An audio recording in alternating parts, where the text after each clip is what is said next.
Hello and welcome to Movies, Films, and Flicks. I am Mark Hoffmeyer, and joining me is someone who just stole my thesis. It's Lisa Leahy. Hello, hello. Look, dude, I thought about it and I thought about it, and now that we're here, it's just I can't possibly do anything else. I mean, I'm open to collaboration if you want. It's your unsubtlety is amazing. Like you're just telling me.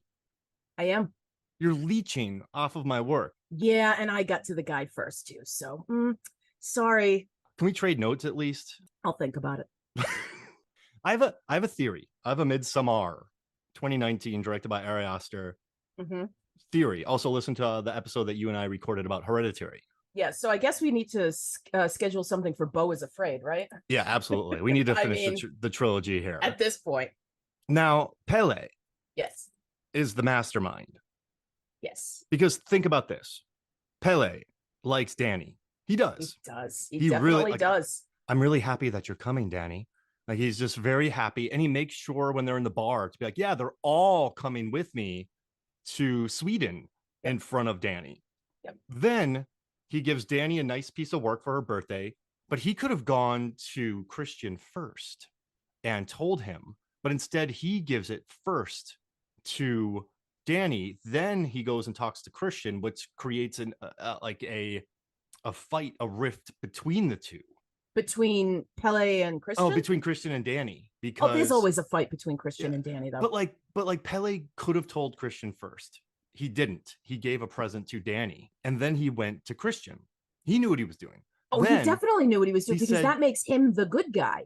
Yeah, exactly. He doesn't want to help the asshole, like that's not okay. And then he sets a rift between Josh and Christian because he knows Christian asked him first, but then he's like, well, Josh, I know it was your idea, but Christian asked me first. So I'm going to let him do it, but you guys get to share. So he plays that card. There's also the fact that he knows damn well that nobody's getting out of there. Exactly. And he doesn't tell any of them what's going on. Like I'm pretty sure he brings Mark because he just knows Mark's going to get killed. And he like that whole thing. He's like, oh, hey, my sister likes you, Christian. Yes. Like he's pushing on that. He wants Christian to stray. He wants Danny to see it.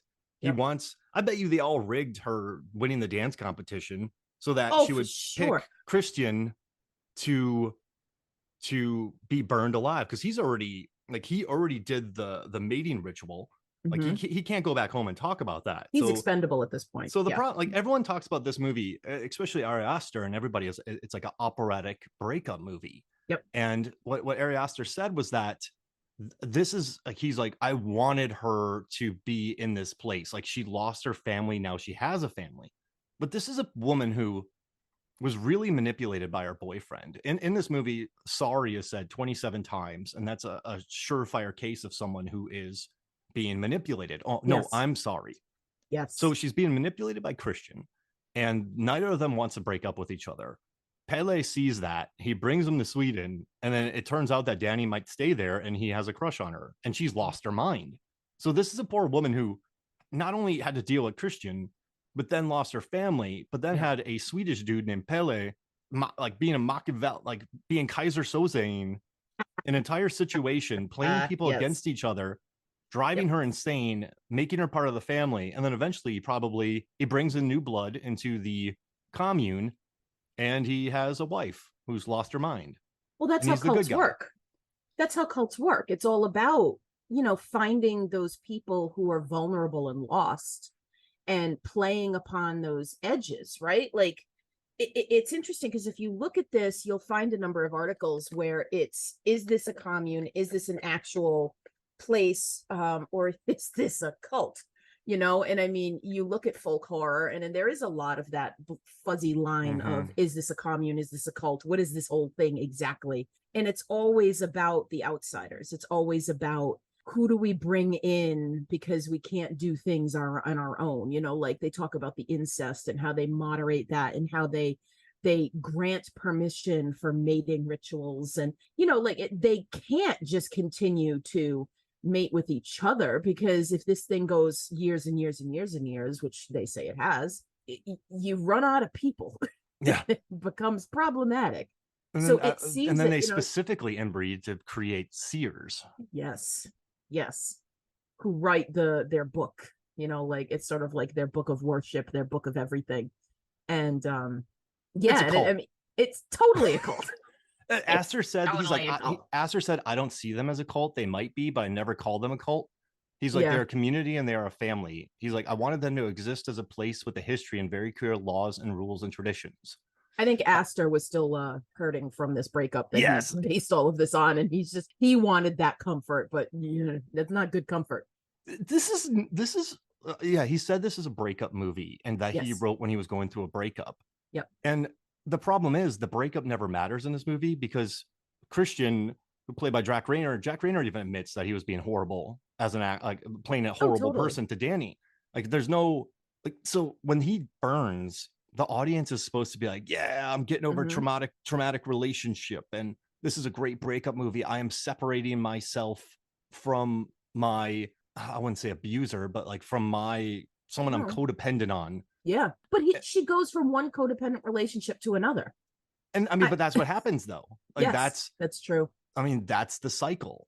And so I've read a lot of articles about this movie where they're like, oh, that she finally experiences glee and she's happy and she has a family. I'm like, no, like she's in a death cult. And she's not feeling her own glee. She's feeling the commune's glee. Yeah. And because they all share the same emotions. But that's what happens, I think, with people with a lot of empathy who are from abusive relationships. Yes. They develop this personality of or they are very, they worry about other people's feelings first. They put their feelings last. And but it's such a sad ending. But also another thing that annoys me about not this movie, but the coverage of this movie. Aster in his interviews, and we talked about with this Hereditary, he's a sledgehammer filmmaker. He does not do subtlety at all. And he admits to that. He's like, the painting in the beginning of this film, the mural is 20 seconds and it tells the entire story. Yep. And then they're like, oh, what's that? Oh, that's a bear. What's that? Oh, that's a sacred temple. You show the girl putting a love rune under his bed, or Maya putting a love rune under his bed. His drinks are, all you have to do are watch his movies. But people are like, 18 hidden details you never saw.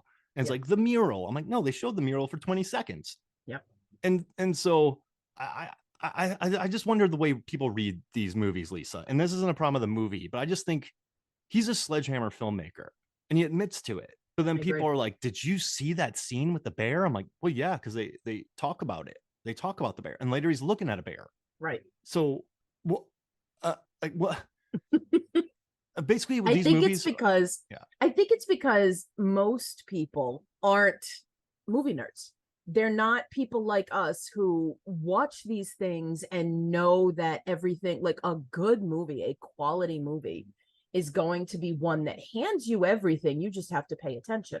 And I think today's movie going audience, even 2019, people sitting in that theater didn't see the bear, didn't see the mural because they were looking at their phones. Yeah, exactly. I mean, they missed things because they don't pay attention. And even people who watch things at home, far too many people, myself included lately, like they have focus problems and they can't actually pay attention to what they're being shown.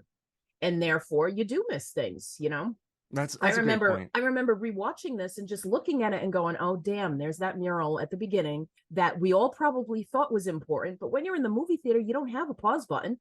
Yeah. You can't go back and refer to it. You can't look it up, So, I mean, there's things that you're given, but unless you have a razor sharp memory, which I don't anymore, you're not going to remember all these things.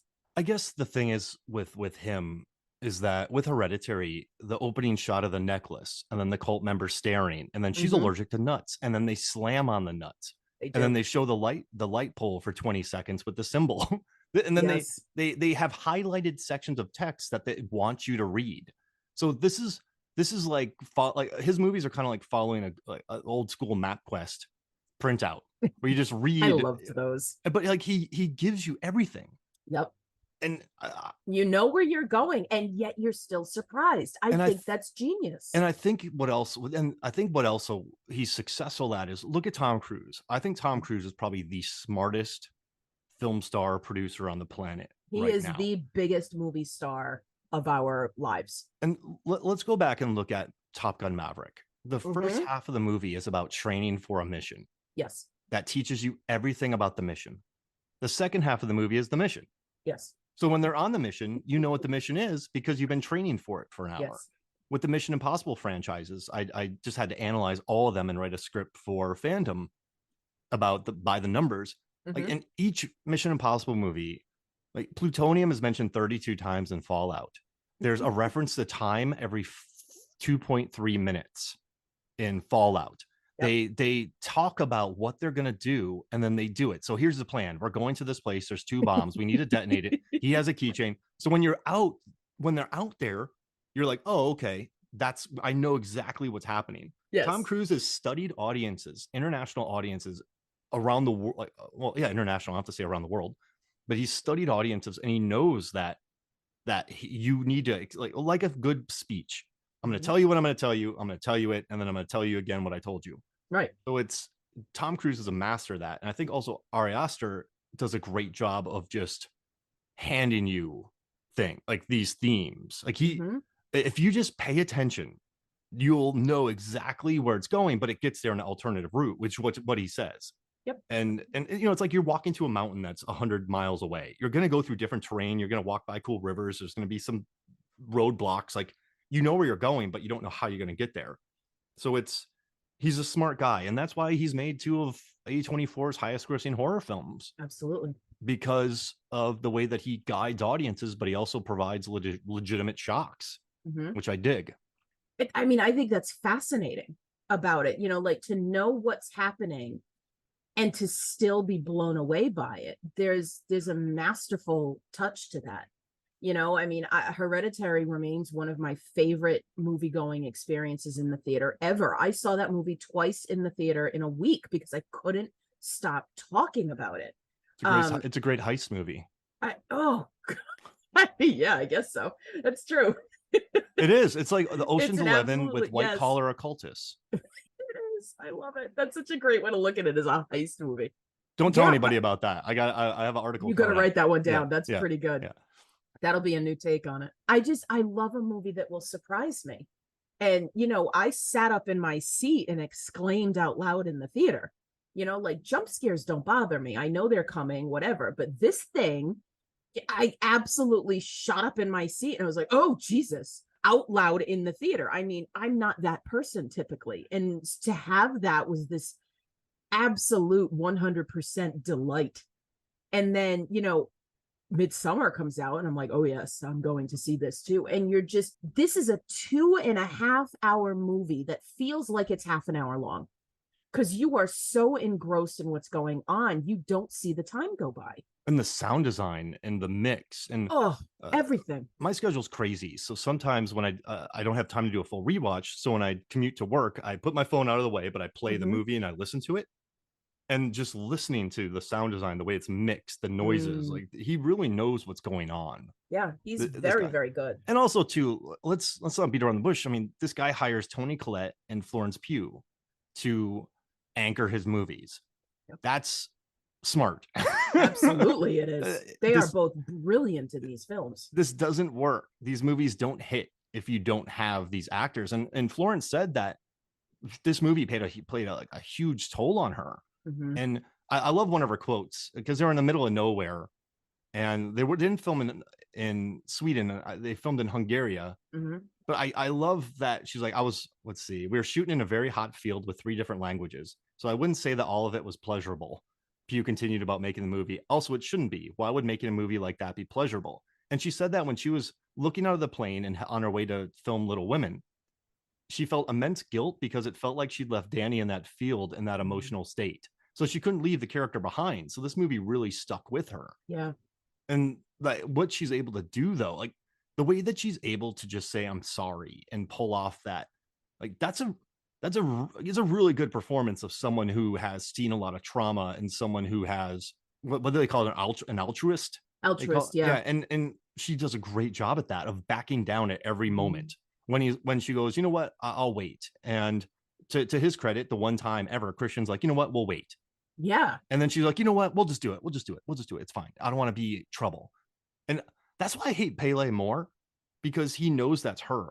And he knows that like getting her there she'll just continue to do that. Right. Well, that's why she's the perfect target.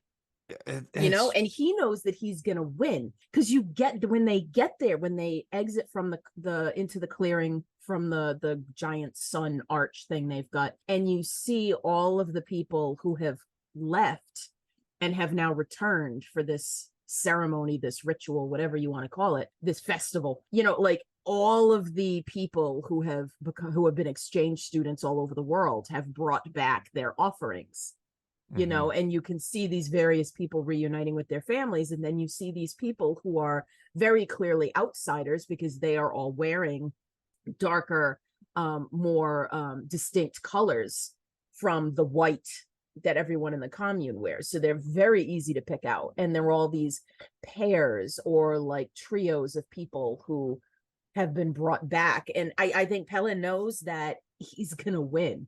He's got the most damaged person, and he's got the one that is absolutely going to be sucked into this cult. Ugh, dirtbag. I also, Swedish audiences had a great time with this movie, and I guess they laughed a lot. That's what I heard. And I do, but I do love what happens to Connie and Simon, because I was dating Connie. No, you weren't. We went to a movie once, and there wasn't even a date. Yeah, but then you started dating. But then you started dating Simon, and then they're like, "Oh, we're gonna have him do our wedding," and it's so weird. Yeah, but it's just funny because you know that these people are dead, and I just love that they got brought there. Oh yeah, and I mean, there's a deviousness to these guys, these two brothers, Ingmar and Pelle. They've play that they don't know the outside culture. Like when Pelle gives, oh my God, Danny, I couldn't come up with her name for a second, gives her the picture, and he goes, "Oh, I don't know if it's appropriate." And she's like, "Oh no, of course, it's okay, it's okay." And Ingmar is like, "Oh, we were dating." And she's like, "What are you talking about? We went on one date." And so he's like, "Oh yeah, sure, we were just friends." Like, he's pretending he doesn't understand the customs, when he's so manipulative. They're all manipulative. They all go out there and they play these innocent Swedish guys, like the tall blondes who are just going to be, "Oh, I'm sorry, I don't understand the culture. I've lived in a small town my whole life." They're so devious. They're disarming, and they're totally playing on people. And I love too what Aster said is when he brings Mark, Josh, Christian, and Danny's in a separate movie, but Josh, Mark, Connie, Simon, and Christian are all in a folk horror film. Oh yes. And Mark's a complete idiot. Like, he's the classic horny idiot. Will Poulter is so good in this movie. Such an idiot. And he's funny. And then he's like, "He's gonna kill me. Ulf's gonna kill me." And then of course he kills him. And then he becomes a skin mask. And then Josh, they take him to the sacred temple. Never take pictures of this. Oh, and then he comes back to take a photo. And then also too, like, Connie's so different from Danny, because when they're like, "Oh, Josh or Simon left in a car, in a truck," well, I could have sat on his lap. We obey traffic laws. And then you just hear Connie knows this whole thing is bullshit. Exactly. And so that's the wrong person to be brought. And the guy who brings them burns. So I think Pelle gets Pelle gets honored, and the other guy gets burnt to death. Yes. But he failed. Yeah, exactly. Because Connie, they weren't people that you could just do that to. Yep. He picked the wrong people. Oh man.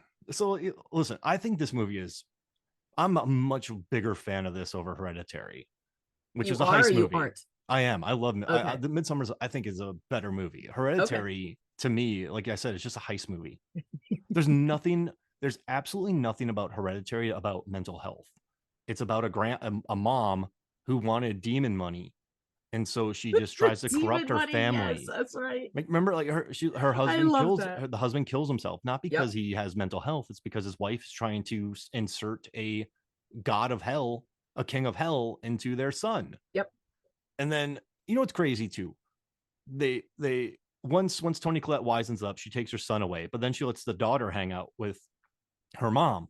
And her mom's like, "Well, I don't want a cult from the East Coast to get Payman, so I'm just going to shove Payman into this girl to keep as a placeholder. And then we're going to decapitate her on a pole.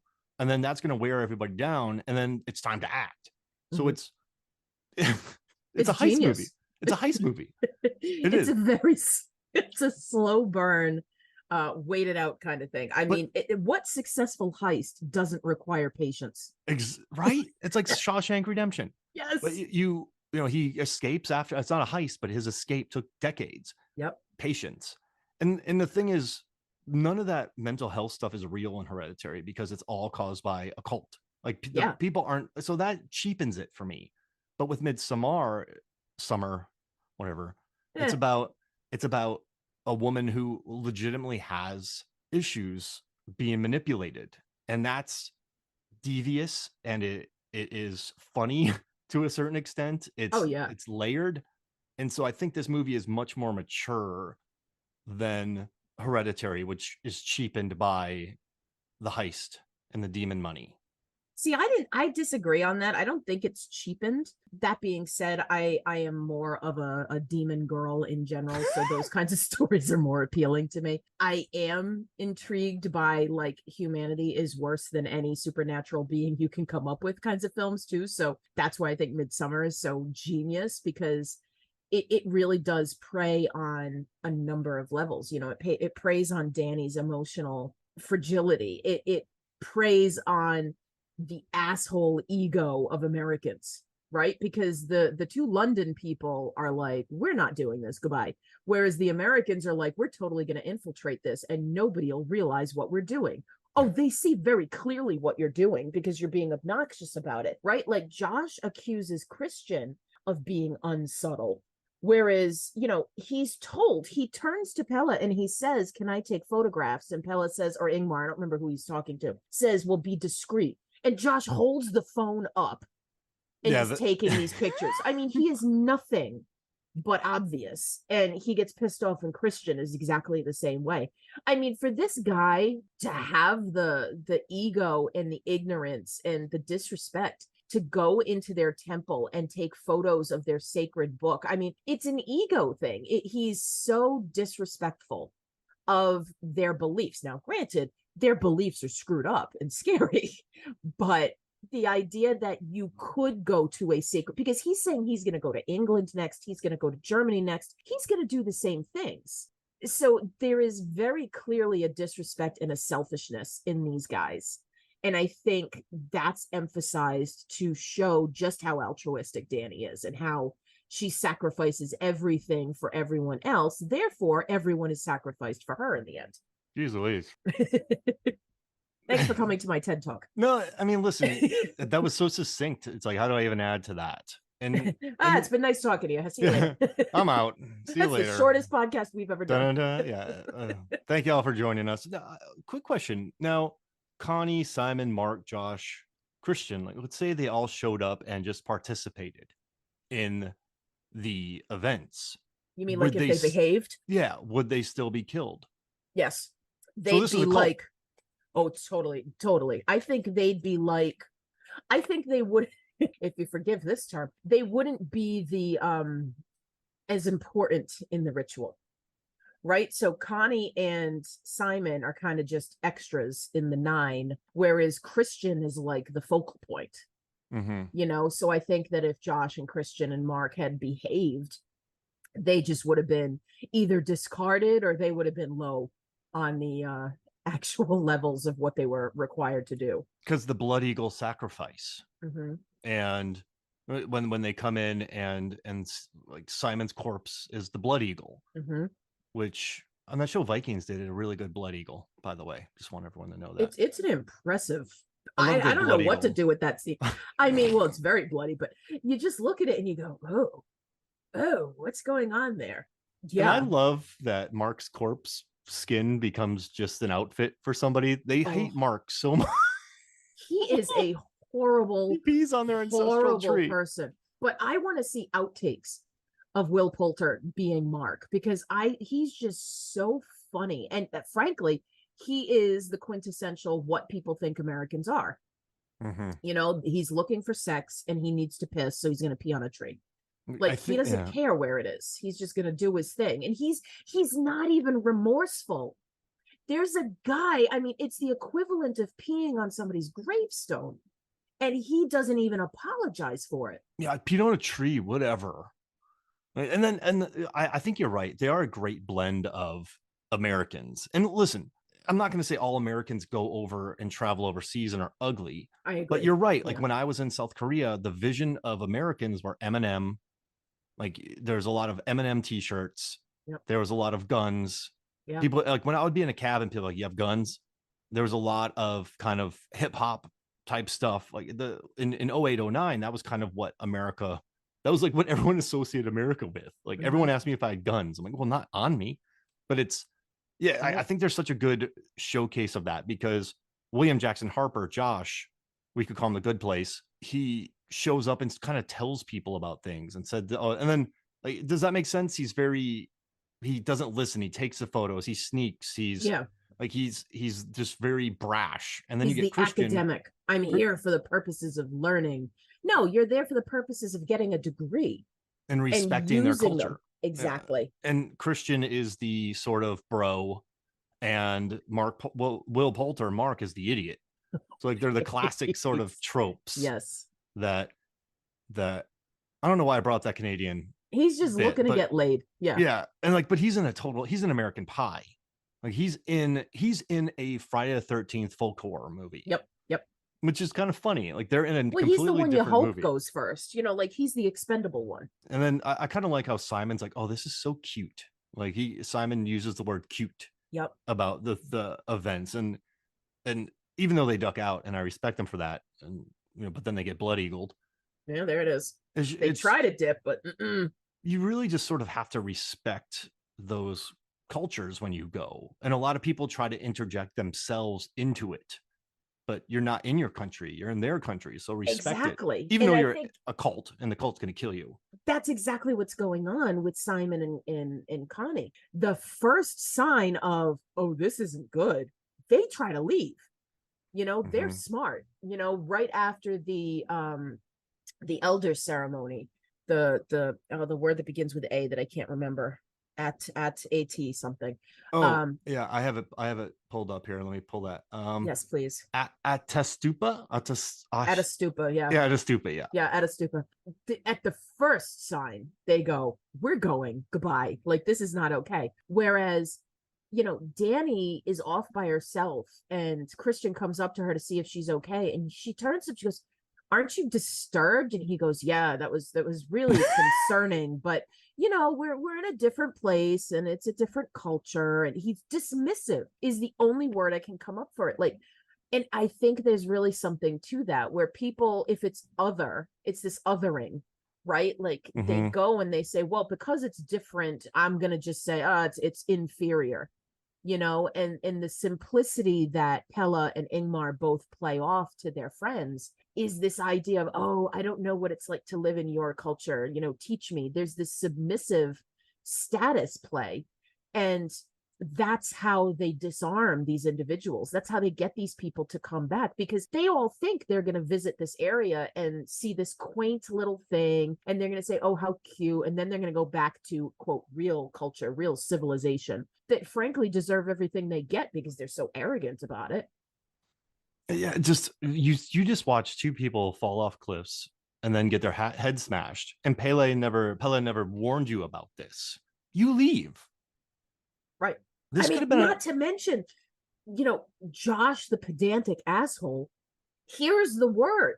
Here's the Atastupa. And doesn't tell anybody. And doesn't tell anybody because he's so thriving on his, I'm the intellectual, I know what's going on, so I'm going to hold on to it. And there's that great shot where you're looking at Christian and Danny and Josh, and then Josh kind of moves to the right side of the frame, and now it's a frame of Josh and Pella. And so it's like there's the ones who know and there's the ones who don't know. And I'm going to join the ones who know because I clearly understand what's going on here. So he's got a different kind of arrogance, but he is still that other, not to mention the very clear racial difference, right? Like, I wonder how much choice went into that to even further emphasize the fact that this is the only African-American individual. This is the only Black person, because they're not in America, they're in Sweden. There's none of that. And he is the most intellectual, but he uses that intellect as a weapon too. And he uses it to fuel his arrogance, you know? So it's this idea that I'm not like those idiot Americans. I'm better than them because I know what you're doing and I respect what you're doing. But he doesn't respect it at all. So he gets his in the end too. Yeah, he gets got. And I mean, I know that Archie Meta, the guy who plays Simon, Archie Madekwe, Mm-hmm. his father's Nigerian and Swiss, and then his mother's English. And then Alora Torchia played by Connie. Like they're also the other people of color in Right. this film, and they all get murdered. Yeah. And this question was asked to Ari Aster about that, and he did bring up that there are some signs in this movie of like when they enter into, let's see, he found it when you have there's a Nazi book on prominent display in an early scene, and he's like, in the banner that you see in the trailer as the group travels to the village says "Stoppa mass and Vinger till Hausenland." Yeah. It's stop mass integration. Yes. So he said like that's definitely there. He's Yep. like, I'm glad people are catching it. It's an important part of the movie. For sure. So I thought that was interesting. So that's interesting to point out that Simon is also, I thought they were both Indian. I thought they were both Indian. So it's interesting that you put that out there, that his father's Nigerian. I missed that. But yeah, I did see that he's not, he's not that quintessential, white bread American idiot kind of thing.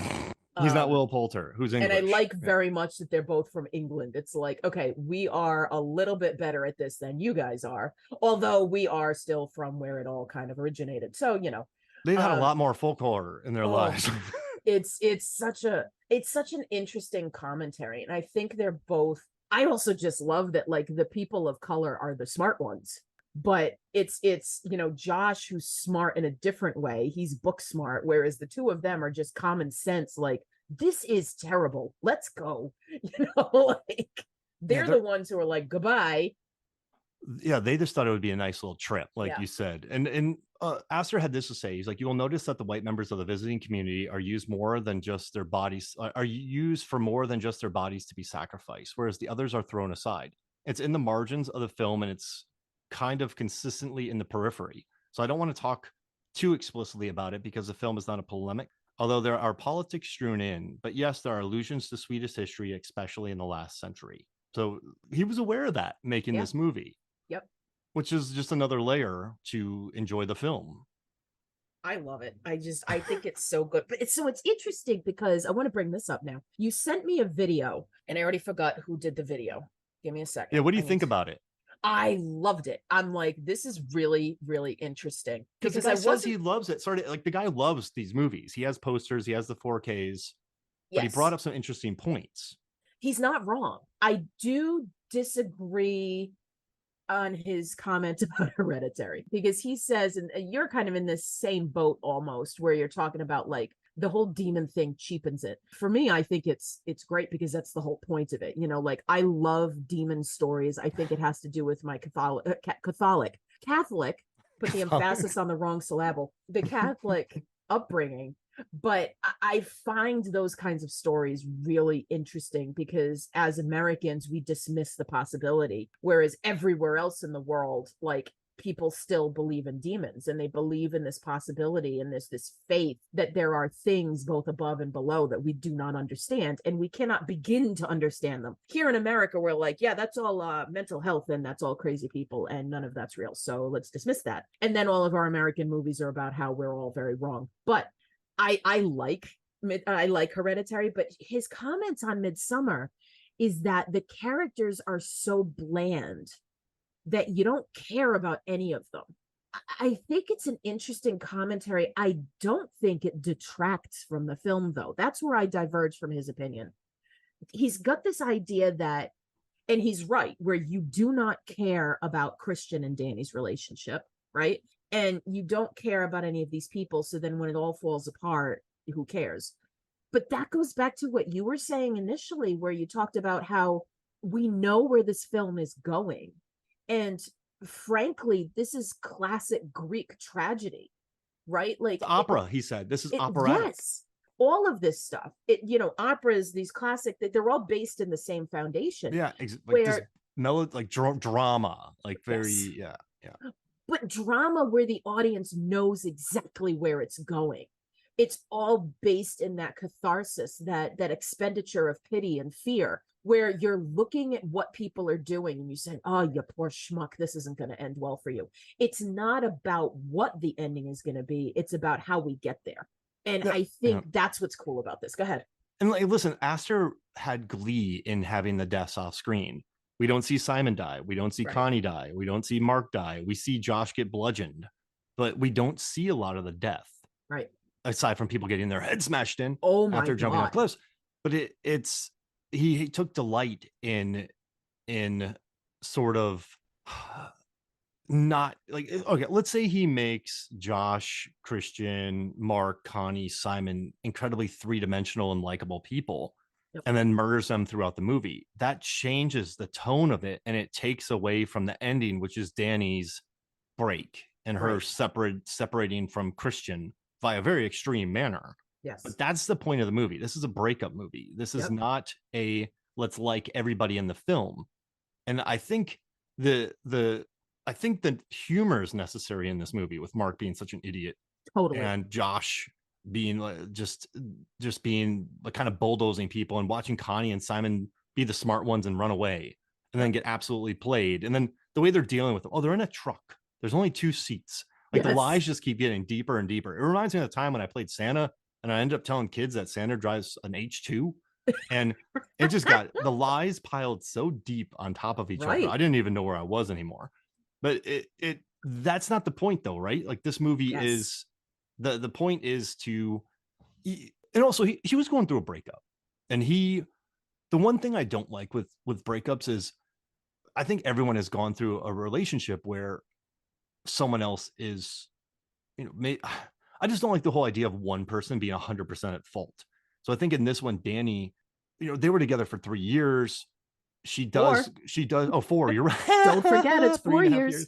She does lean on Christian a lot, and they've been together for 3 years. Exactly. And he should. He absolutely.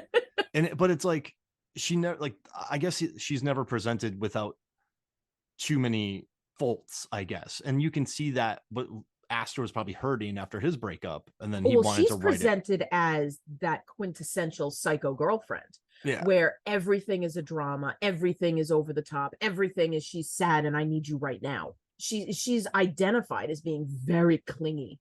But the problem is, there's no we point know where why. She's okay. Exactly. Like so it's not just like, you have those clingy girlfriends in movies, but they're just clingy as a script device. This is a woman who's gone through insane anxiety. Yes, and trauma. Exactly. And her sister is bipolar, which it seems like she's been dealing with for years. Mm-hmm. And so, I think you do need a stabilizing presence sometimes. And also when you have that kind of upbringing, you do look for those kind of people who probably not like the best relationship. Yeah. So I get it. Like it's just interesting the way that she's presented in the movie, but I never once, I think I always rooted for her. Yes. And it's a great performance. And I think Aster actually writes the female characters really strong. Mm-hmm. But yeah, you're right. I wish I knew the name of the video right now, but he kind of said that nothing matters, so you don't feel anything. But that's not really the point. So the video is called, it's Meeptop, MEEPTOP, and the video is called Hereditary and Midsommar Are Fatally Flawed. I have it up here. Yeah, it's this interesting element where there's a lot of classic points to it. I kind of wish I could teach this movie, but there's a number of things that means I cannot show this in a school. But the idea of how classic foundation of storytelling is in here. All of the things that you study, all of those dusty old things show up here. You've got Mark the Fool as the comic relief. I mean, that's perfectly Shakespearean. And he always shows up after something really severe has happened.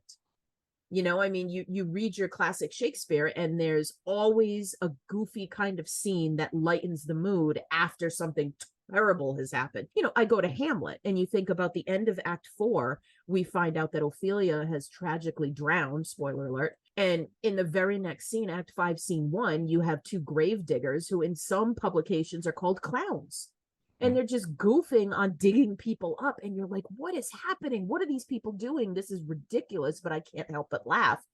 That's what Mark does. Mark is pissing on a tree, and you're laughing at the fact that he is so oblivious to it.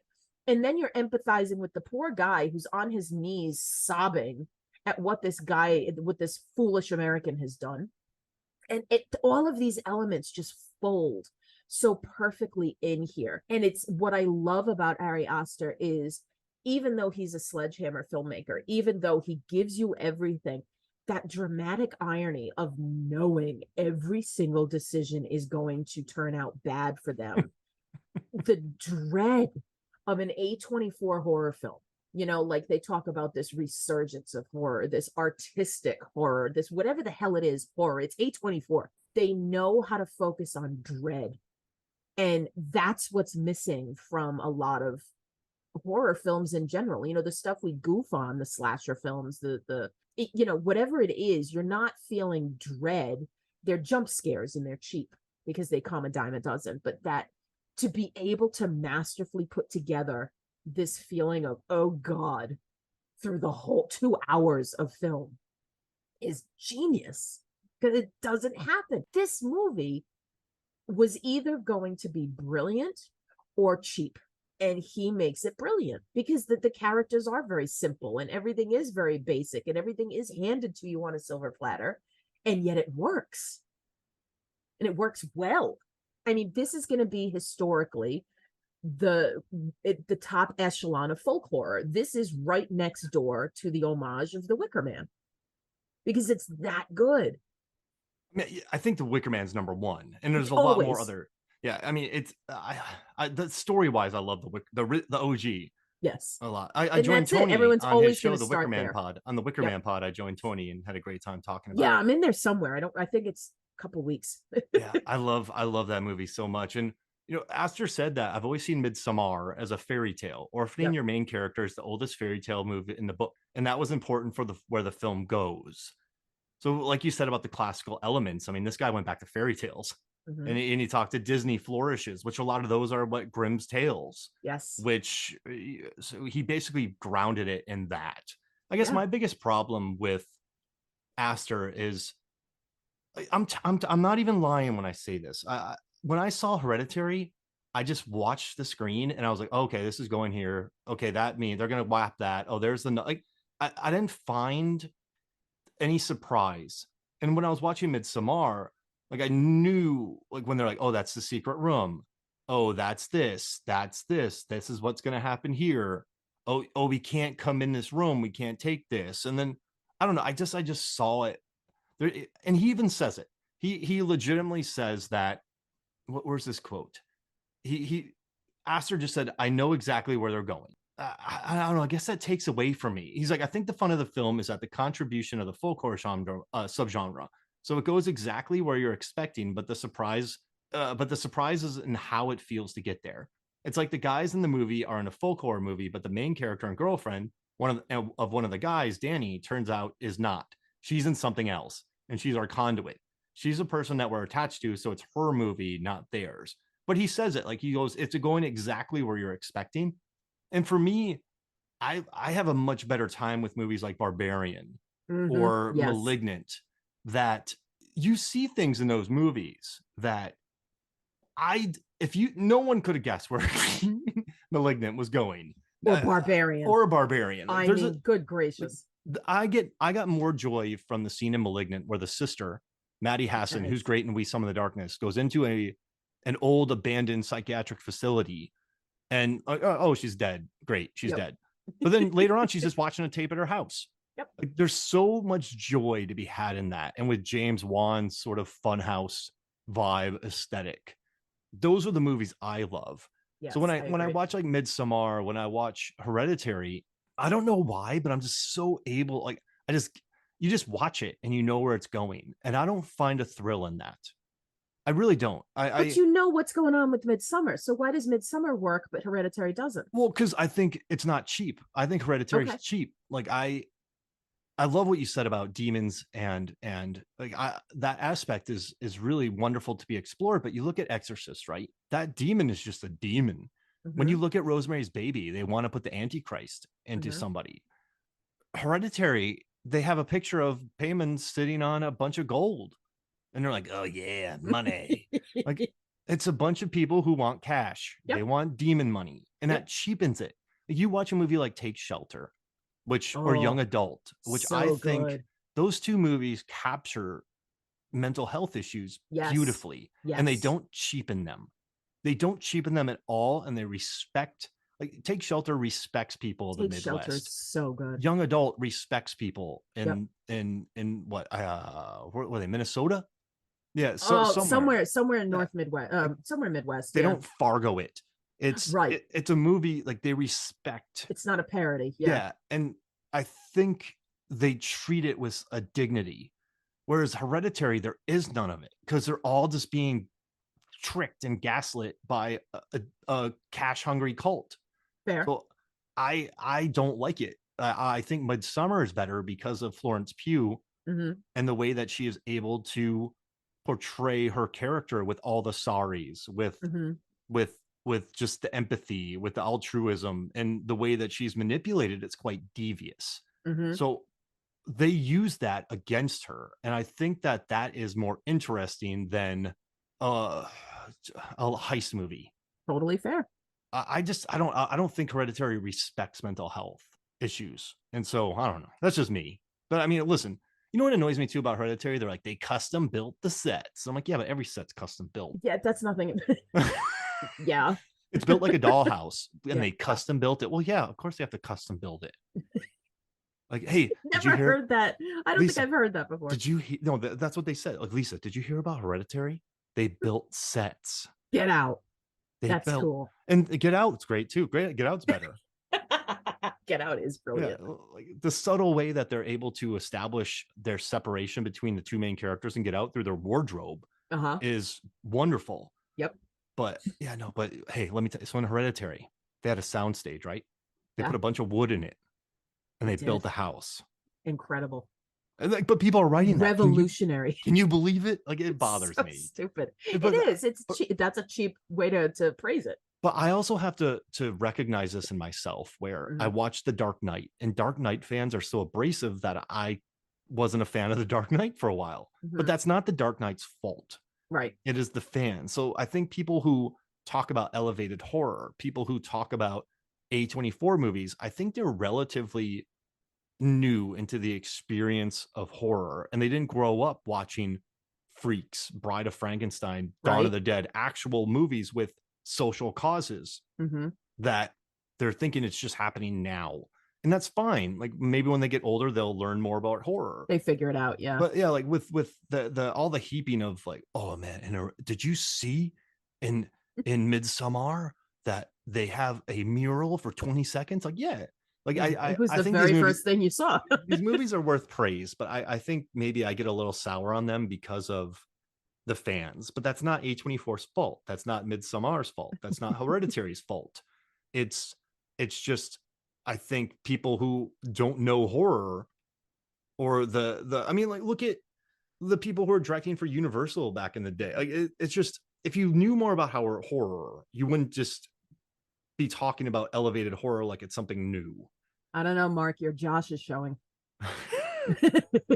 Right, though? Don't you think so? No, I totally agree with you. I mean, see, that's the thing, you know, like we both teach. We have students who come up to us knowing that we're movie fans, and oh my God, did you see this great movie? And it's like, I didn't like that movie at all. And they're like, what do you mean? It was so great. And I'm like, yeah, you've seen like a fraction of the movies I have. Like, it's not for me, it's for you. You know, like, I have kids who saw Boogeyman and can't believe that I didn't like it. It was like, well, it's not for me, it's for people who've not watched horror before. And yeah, it's cool, I'm glad you liked it, but you know, call me in 20 years when you've seen more things. It is good gateway horror though, and that's just but it. It's nothing happens in it though. There's no meanness. It's so boring. It almost made it put me to sleep almost. Yeah, it's and stupid me, I prioritize that over Spider-Man. Yikes. But yeah, you went and watched it. What a beautiful movie. I did. Oh God, it was so good. I did go to it, but of course I'm the horror fan. I'm going to go to the horror movie first. One thing that has helped me though with cinema is that there are billions of people on this earth, and we all come from different places, and we're all different ages. So I've just and I've also witnessed incredible movie snobs. So Mhm. I get a lot of flack sometimes for not being negative enough or not being Oh, haughty enough. And that's stupid. yeah, it's like more, be negative. I'm like, no, I mean, I don't know. I spent years of my life on film sets. Like I like my, I don't believe in the magic of cinema. Right. I believe in The work of escapism. cinema. I Yeah. believe in how cameras have adapted, like the lenses for this movie that they had. Like they shot this Mm, movie in a field. The yeah. cinematographer Powell had students go out and measure where the sun was at every point of the day so that they knew where to shoot and build sets. They studied the sun. They They knew where the built sun. their sets in this Yeah, so movie? like they, Get like out. they, yeah. Get this. Oh man, but yeah, I was like, yeah, they built sets. Oh, but they studied it. Yes. They only got prime lenses for this movie. They had special lenses with Panavision.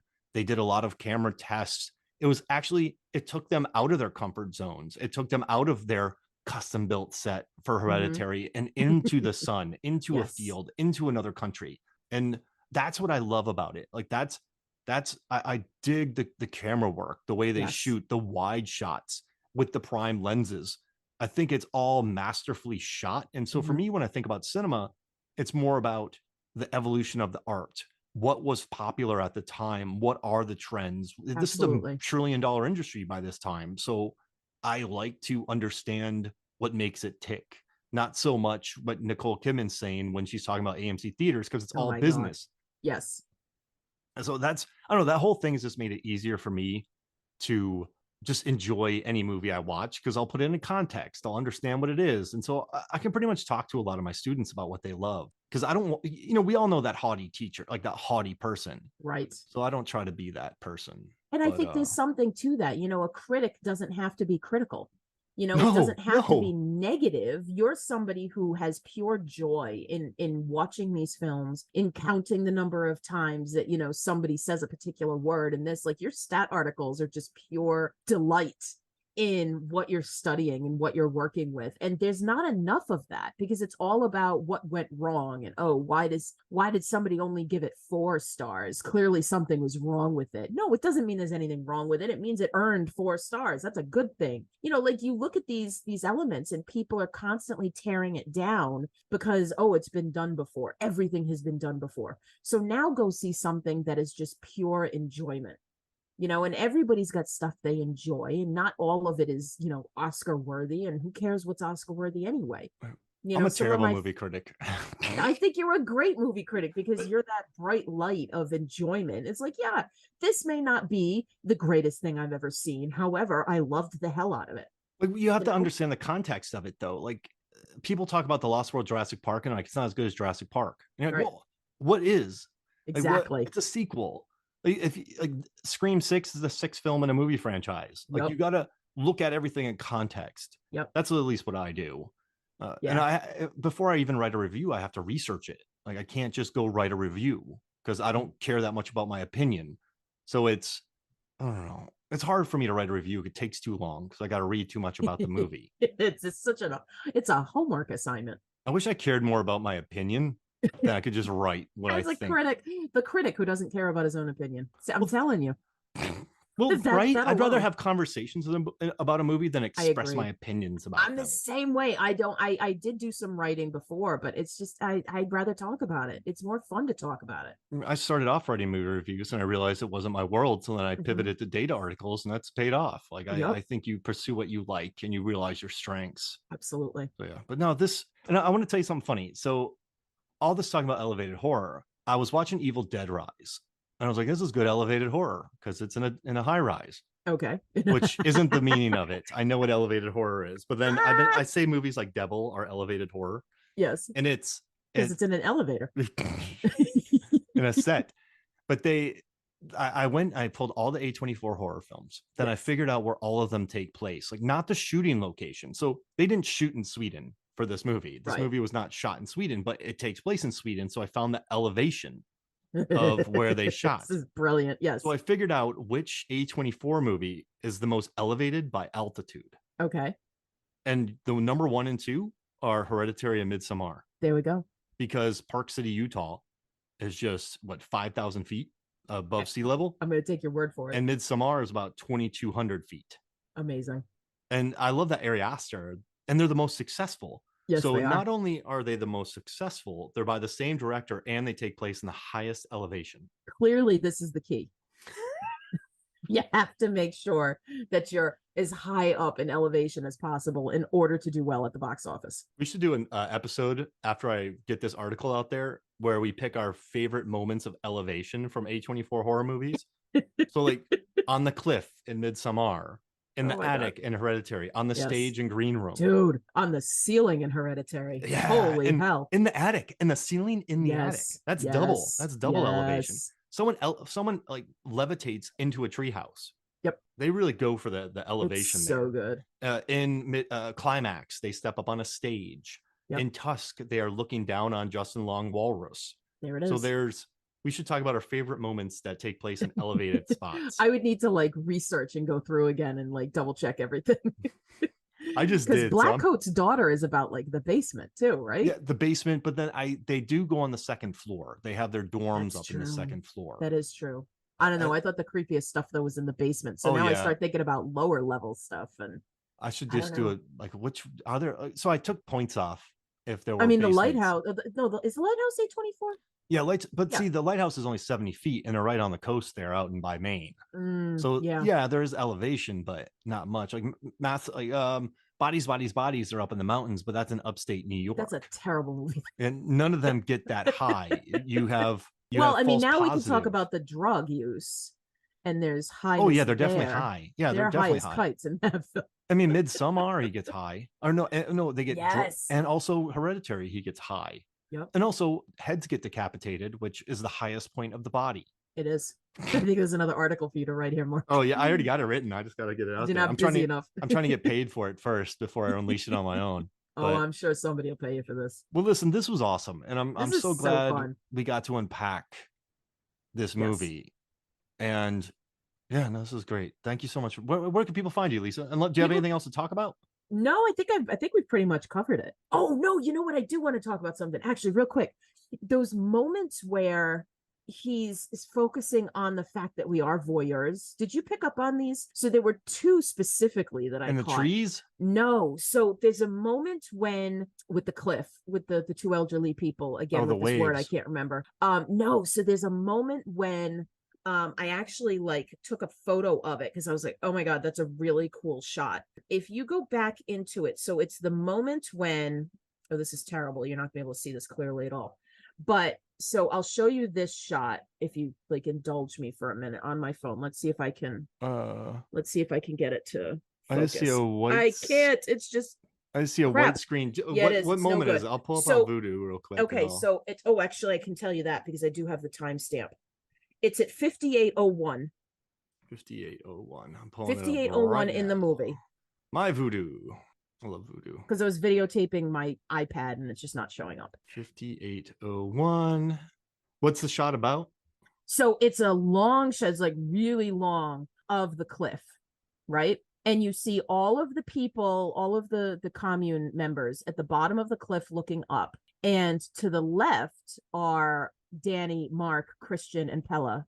And there's this typical commune member to the right, a little closer to the camera. He just looks right at it. And he's looking at us. Yeah. And it's like, who's he looking at? Because we aren't Danny. We aren't Christian. We aren't Pella.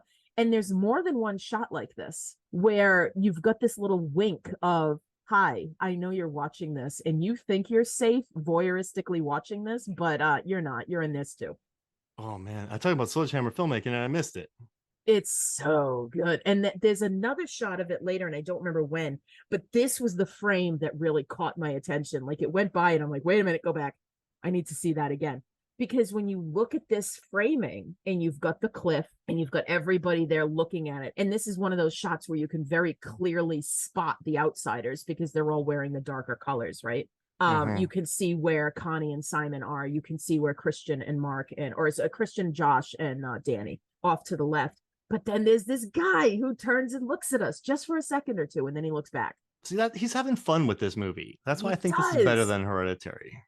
he's kind of like, I'm trying to remember when the other one is because I stupidly didn't take a photo of it. But there are these moments when he's like, I see you and I'm acknowledging you because you think you're safe sitting in your theater seat.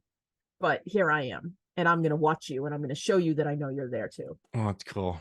That's It's really like, cool. it's just is that's I think my favorite shot in the whole thing because you have this moment of, like acknowledging and breaking that fourth wall just for a moment. And it's really blink and you miss it because if you play that through, it's really, it's no more than 3 to 5 seconds long.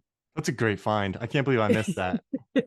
So That shook me a little 5801 bit. on your Voodoo. Check it out. Yeah. Oh, that's so cool. Anything else you pick up that I didn't? No, that was it. That was it. Also, if you want to watch another gnarly movie, watch a movie called Speak No Evil. It's about these people who are in this horrifyingly bad situation, but they're just too polite to leave. Oh my God, that sounds terrible. Yeah, and it's called Speak No Evil, and it's just a Danish family visits a Dutch family they met on holiday. Well, it's supposed to be an idyllic weekend, slowly starts unraveling as the Danes try to like deal with these. There's a different one. I found 2022. something very different. Yeah, there's one from 2013 that's very different. Yeah, that's with Kane from WWE. Right? This one? It's like a slasher picture, no? No, this one is Speak No Evil is the story of Anna, a single mother fighting to protect her daughter from demonically possessed children in a town gone mad. Oh, I'm watching that later. But yeah, it's about people being way too polite and staying. So that, and you it's said 2022? It's very mean, but it's funny. Oh, because Shudder. Yes. It goes there. Beautiful. All right. Well, Lisa, I'll go there as well. Where can people find you? So people can find me on Twitter. I am at FoolishMinion20. You can also catch me as part of the Rabbit Hole Podcasts Network. I am on a show called Between the Scares, which has finally returned. Apparently, our last episode was in March. And we finally got our act together and put an episode together yesterday. I had no idea it was that long ago because I have been disgustingly busy. So I'm glad to be back. We talked about The Purge, Anarchy, which was super fun. I love those movies too. That's another one where I have a TED Talk. But you can also catch me on Rabbit Hole Podcast Book Club, Pictures and Conversations. And our next title is Out of Sight. We're going to talk about that next month. Elmore Leonard. Yes.